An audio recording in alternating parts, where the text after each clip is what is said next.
This presentation covers the details of the class diagram.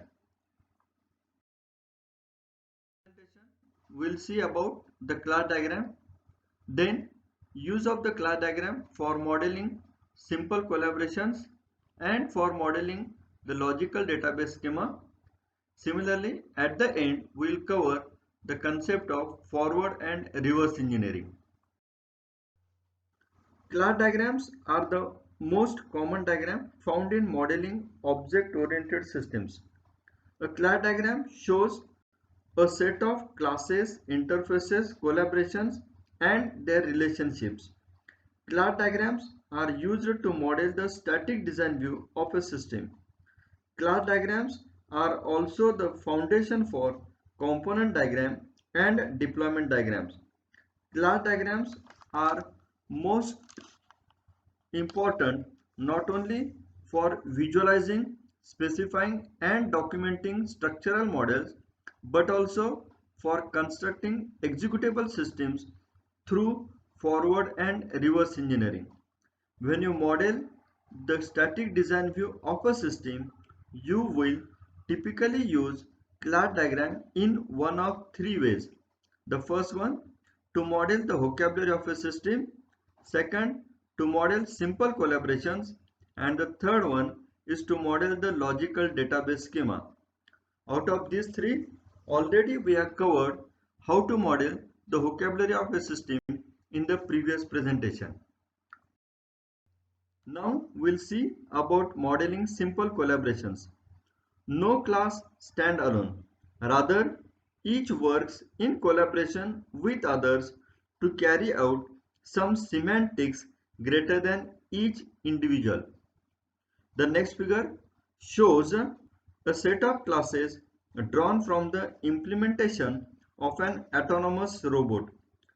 This figure focuses on the classes involved in the mechanism for moving the robot along a path. This is the figure. Here, the abstract class motor is having two children, that is steering motor and main motor.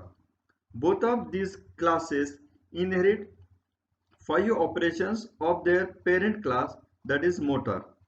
These two classes are shown as parts of another class driver.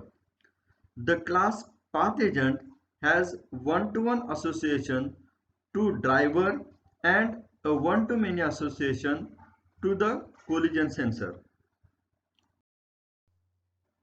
Now we'll see modeling a logical database schema. The UML's class diagrams are a superset of entity relationship diagrams.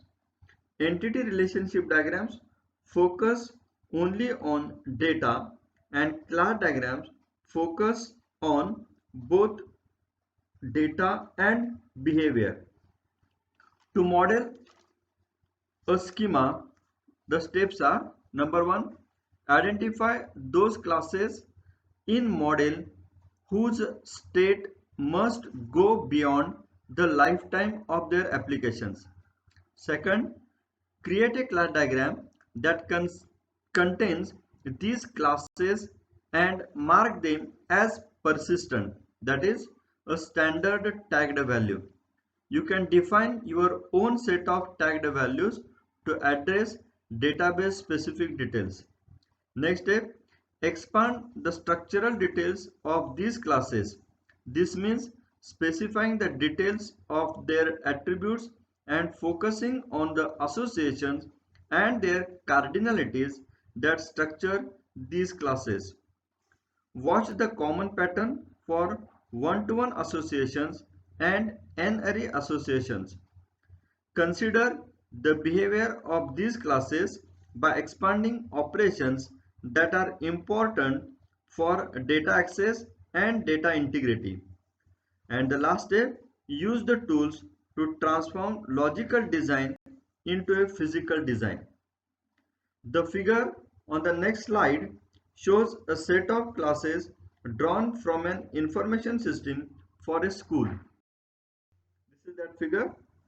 All the classes are marked as persistent indicating their instances are intended to live in a database or in some other form of persistent store.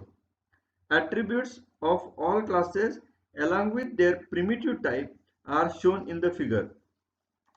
The classes school and department exposes several operations for manipulating their parts. Now we'll see about forward engineering.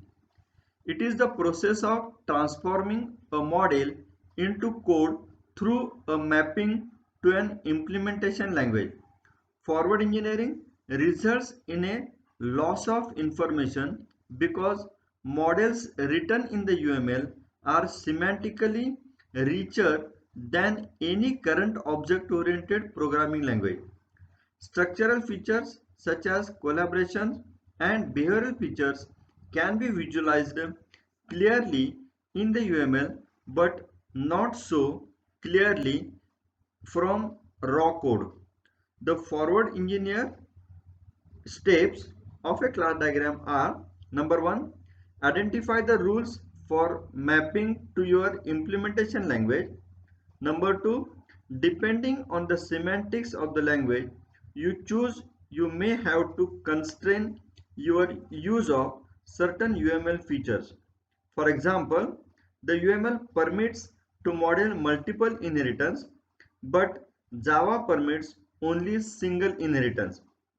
You can either choose to prohibit developers from modeling with multiple inheritance, which makes your models language dependent, or develop idioms that transform these richer features into the implementation language, which makes the mapping more complex. Next step, use the tagged values to specify target language. And the last step, use the tools to forward engineer the models. Here, the class diagram, which involves three classes: client, event handler, and GUI event handler. The forward engineering of the class event handler gives the code as shown here. This is the code or the forward engineer of the class event handler from the previous class diagram, where event handler is the abstract class. Similarly, successor is the data member of type event handler. Current event ID is the private data member of type integer. Similarly, source is a private data member of type string, whereas event handler is the constructor, handle request is the operation. Now the reverse engineering. It is the process of transforming code into a model through a mapping from a specific implementation language. To reverse engineer a class diagram, first step, identify the rules for mapping from implementation language. Second, using a tool, point to the code you would like to reverse engineer. Use your tool to generate a new model or modify an existing one that was previously forward engineered. And number three, using your tool, create a class diagram by querying the model. For example, you might start with one or more classes, then expand the diagram by following specific relationship or other neighboring classes. That's the end of this presentation. Thank you.